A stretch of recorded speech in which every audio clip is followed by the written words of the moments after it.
Assalamualaikum warahmatullahi wabarakatuh.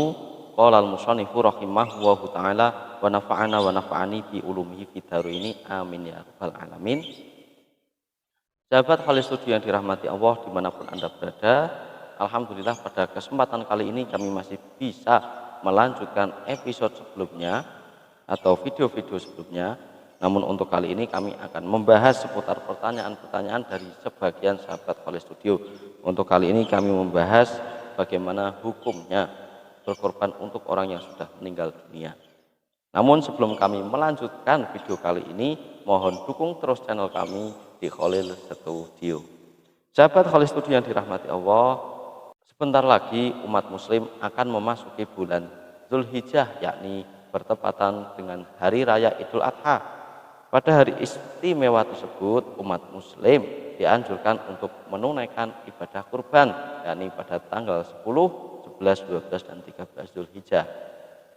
Berkurban biasanya dilakukan atas nama sendiri atau keluarga yang masih hidup. Jikalaupun itu diwakilkan, maka hukumnya wajib meminta izin dari orang yang menunaikan ibadah kurban.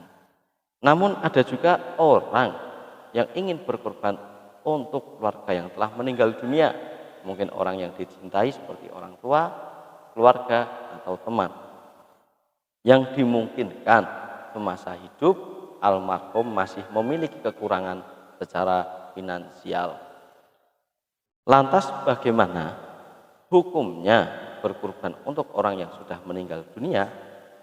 Hukum berkorban untuk orang yang sudah meninggal dunia pada kitab Hasyiata Qulyubi wa Umairah, kalau cetakan Darul Ashosoh halaman 256 juz 4, kalau cetakan Makabatu Darul Ihya Al-Kitab Al-Arabiyah ini halaman 255 juz 4, kitab ini menjelaskan hukum berkorban untuk orang yang telah meninggal dunia ini masih situasional. Untuk hukum yang pertama, situasi yang pertama, ini berkorban untuk orang yang telah meninggal namun sebelumnya sudah berwasiat atau si mayit sudah berwasiat. Di sini hukumnya sah. Bismillahirrahmanirrahim. Wala tathiyatu anil khairi al hayyi bi ghairi idnihi, tidak diperbolehkan berkorban untuk orang lain yang masih hidup kecuali mendapatkan izinnya, wa bi idnihi taqudumin, dan izin sebelumnya. Kemudian yang perlu kita benang merah atau kita garis bawahi, wala ammayitin ilam yusobiha, tidak diperbolehkan berkorban untuk mayit ketika belum berwasiat untuk menunaikannya. Wabi isoihi, dan ketika si mayit sudah berwasiat, yotaqaulahu, maka udhiyahnya terjadi atau hukum berkorban itu sah untuk mayit yang sudah berwasiat. Kemudian qauluhu wa bi isoihi taqaulahu, qala Syekhuna atau yang biasa kita kenal Imam Zakaria Al-Ansori ini berkata, wajibu atasoduku bijami'iha alal fuqara, udhiyah dari mayit yang sudah berwasiat ini hukumnya wajib keseluruhannya dialokasikan atau disedekahkan kepada orang-orang fakir, sehingga wala yajuzu akhlu agniya minha, sehingga tidak boleh hewan korban untuk dimakan orang-orang yang mampu.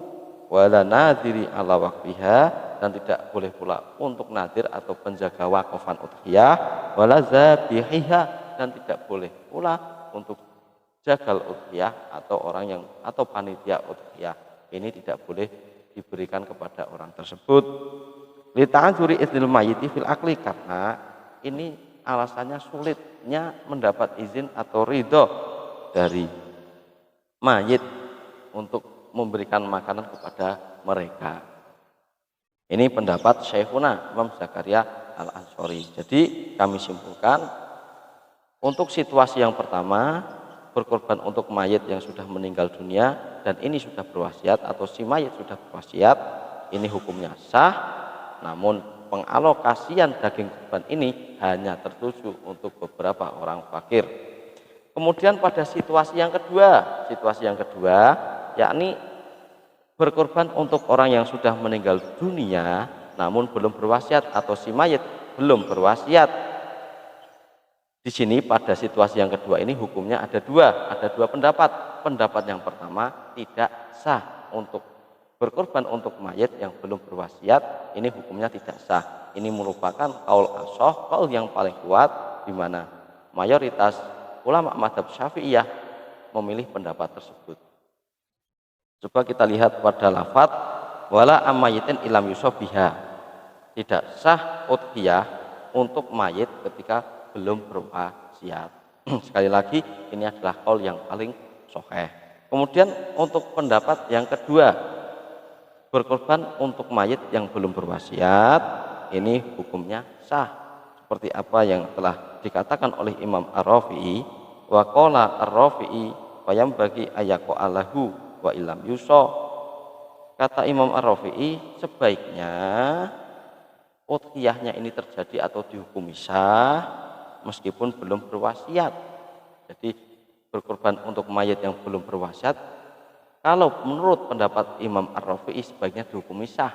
Li'anaha dzarbun minat shadaqati, karena sesungguhnya udhiyah itu adalah bagian dari sedekah, yang artinya sedekah untuk orang yang sudah meninggal itu sah, kebaikan dan kemanfaatan itu baginya serta pahala itu mengalir kepadanya. Wa hukiya an Abil Abbasi As-Siraji Syekhul Bukhari, dan diceritakan dari Imam Al-Abbas As-Siraj, yakni gurunya Imam Al-Bukhari, annahu khotama an Rasulillahi sallallahu alaihi wasallam, sesungguhnya beliau menghatamkan untuk Rasulullah aksara min asyrati alafin khotmatan, telah menghatamkan lebih dari 10.000 khataman. Wa doha anhu misal dzalik, dan Imam Al-Abbas As-Siraj telah menyembelih korban yang dikhususkan untuk baginda Nabi yang sudah meninggal dunia. Sahabat Khalil Studi yang dirahmati Allah, jadi untuk pendapat yang kedua, berkorban untuk orang yang sudah meninggal yang belum berwasiat, ini hukumnya sah. Bismillahirrahmanirrahim.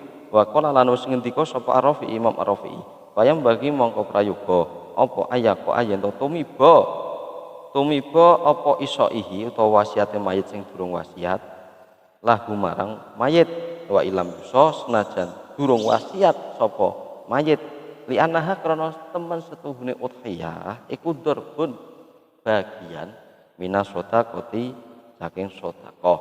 Wa hukiyalan den critakake an Abil Abbasi As-Siraji saking Abi Al-Abbas As-Siraj rupane Syekhul Bukhari, gurune Imam Al-Bukhari, anahu temen setuhune Abil Abbas iku khotama wis ngatamake sapa Abil Abbas an Rasulillahi ali dadi gantine saking Rasulillahi sallallahu alaihi wasallam aktsara ing luweh akeh min asyrati alafin saking 10.000 apane khotaman. Wa dohala nyembelih sapa Abil Abbas As-Siraj anhu hale dadi gantine Rasulillah misal dalika ing ngumpamani mengkono-mengkono aksara min asyrati alafin. Demikian tadi yang dapat kami kemukakan. Untuk kesimpulan yang pertama, hukum udhiyah atau berkorban untuk orang yang sudah meninggal dunia ini masih kondisional. Untuk kondisi yang pertama, si mayit telah berwasiat, ini hukumnya sah. Kemudian hukum yang kedua, situasi yang kedua, si mayit belum berwasiat, ini ada dua pendapat. Untuk pendapat yang pertama, pendapat yang paling kuat ini tidak sah. Kemudian ada pendapat yang kedua, ini hukumnya sah. Tadi rinciannya demikian tadi yang dapat kami kemukakan. Jadikanlah perbedaan pendapat ulama pada masalah fikih menjadi rahmatan. Jadi ketika Anda berkorban untuk orang yang Anda cintai, semisal orang tua yang belum pernah berwasiat, secara tidak langsung Anda telah menggunakan pendapat dari ulama yang kedua.